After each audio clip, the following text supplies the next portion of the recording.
सवर्णों की निगाहों में अपने लिए दुत्कार और घृणा और अछूत होने का भाव देखना और कुछ भी ना कर पाने की असहायता का एहसास, ये ही था वो जो अंबेडकर को अंबेडकर बनाता है।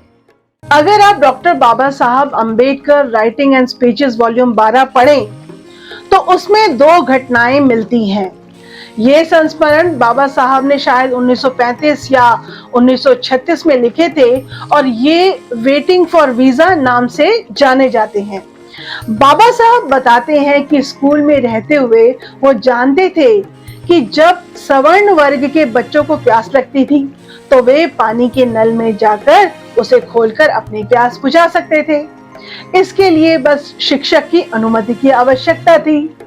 लेकिन उनकी स्थिति अलग थी, वो नल को छू नहीं सकते थे और जब तक कोई सवर्ण व्यक्ति नल को ना खोले तब तक अपनी प्यास नहीं बुझा सकते थे।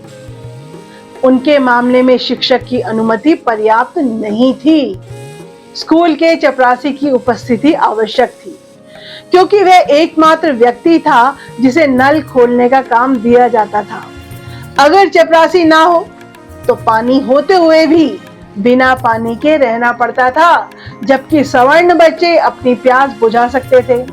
दलित बच्चों को कक्षा में एक किनारे बोरों पर बैठना पड़ता था। ये बोरे इनको अपने घर से लाने होते थे। कोई चपरासी इनको छूने को तैयार नहीं था।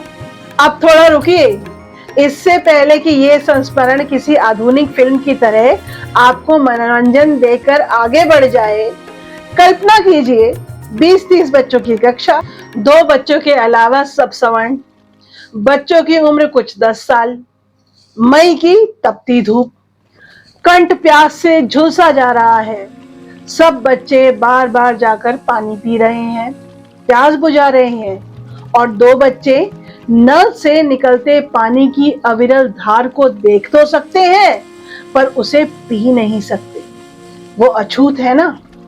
कहाँ तो एक तरफ बाल मन का हट जो माता पिता से हर पसंद की चीज की हट करता है और कहाँ इन 2 बच्चों के मन की वो परिपक्वता जो समाज के निर्मम नियमों ने उन पर लाद दी है और जो उसे सामने बहते पानी की ओर कदम भी नहीं उठाने दे रही।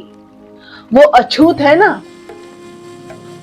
फिर एक और संस्मरण में बाबा साहब याद करते हैं कि घर पर कपड़े धोने का काम उनकी बहनें करती थी।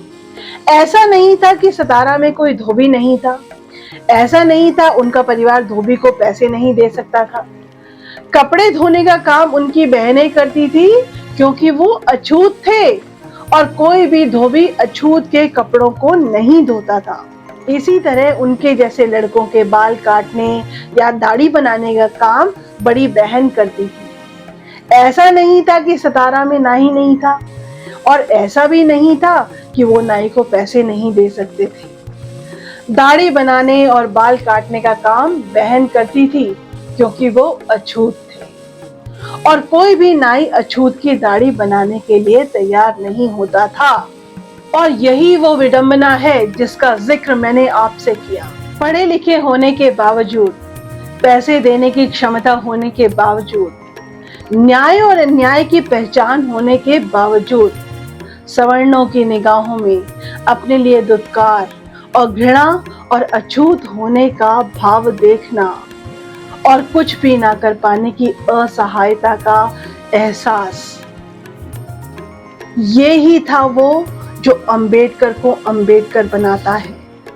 यदि शिक्षा, पैसा, कानून कुछ भी इस दलदल से नहीं निकाल सकता तो फिर मुक्ति कैसे हो। लाखों करोड़ों की संख्या में मानवता का ये विशाल महासागर जो इस अंतहीन श्राप को जीने के लिए अभिशप्त था, वो करे तो अब क्या करे। बाबा साहब का जीवन इसी प्रश्न के उत्तर की अंतहीन कोशिश का नाम है। पर फिर 1901 में एक घटना घटी